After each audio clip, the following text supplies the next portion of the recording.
Matapos mag-usap nina Don Julio at Olivia, inaya na ni Olivia si Don Julio na umuwi na. Hindi alam ni Don Julio na may plano pala si Olivia laban sa kapatid niyang si Mayor Roberto. Sa hindi inaasahang pagkakataon, biglang sinabi ni Don Julio na nais niyang makausap si Mayor Roberto. Kitang-kita sa mukha ni Olivia ang pag-aalala.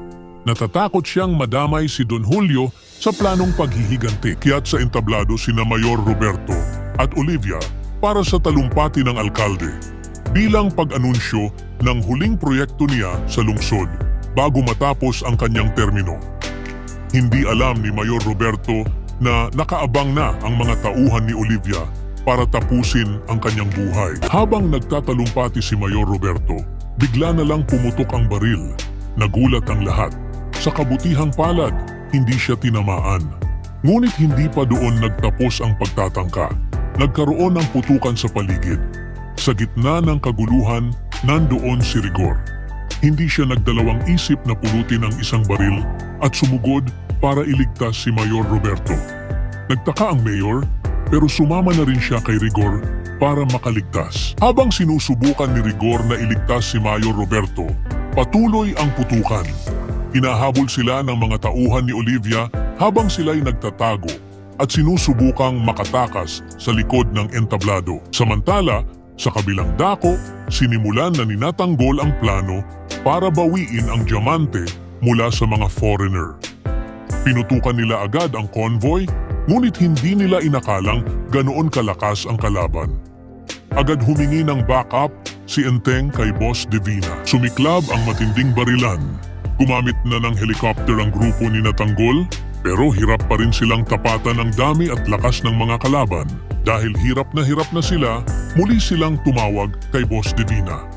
Agad namang sinabihan ni Divina si Tanggol na kailangan na siya ng kanyang grupo. Nang marinig ito, agad huminto sa karera si Tanggol at nagmadaling tumulong. Gamit ang kanyang motorsiklo, mabilis na tumungo si Tanggol sa pinangyayaring barilan. Sina Enteng halos mawalan na ng pag-asa pero agad silang nabuhayan nang makita nilang paparating si Tanggol. Walang takot itong sumugod sa mga kalaban. Nagpakitang gilas si Tanggol, mag-isang sinugod ang kalaban sakay ng motorsiklo. Tinarget niya ang bawat isa, walang atrasan at unti-unti niyang nabawasan ang puwersa ng mga ito. Muli niyang pinatunayan kung bakit siya ang leader ng kanilang grupo. Habang lalong umiigting ang tensyon sa pagitan ng kapangyarihan at katapatan, mas lumilinaw na ang bawat karakter ay may kanya-kanyang laban.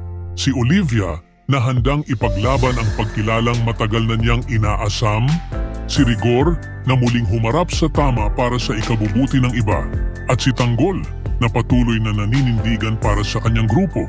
Sa gitna ng mga pagtatangka, pagtataksil at barilan, ang tanong ay nananatili. Hanggang saan ang kayang gawin ng isang tao para sa kapangyarihan, hustisya o katapatan? Sa comments section. Huwag kalimutang mag-subscribe at i-click ang notification bell, ang susunod na kabanata ng Batang Quiapo. Maraming salamat sa panonood.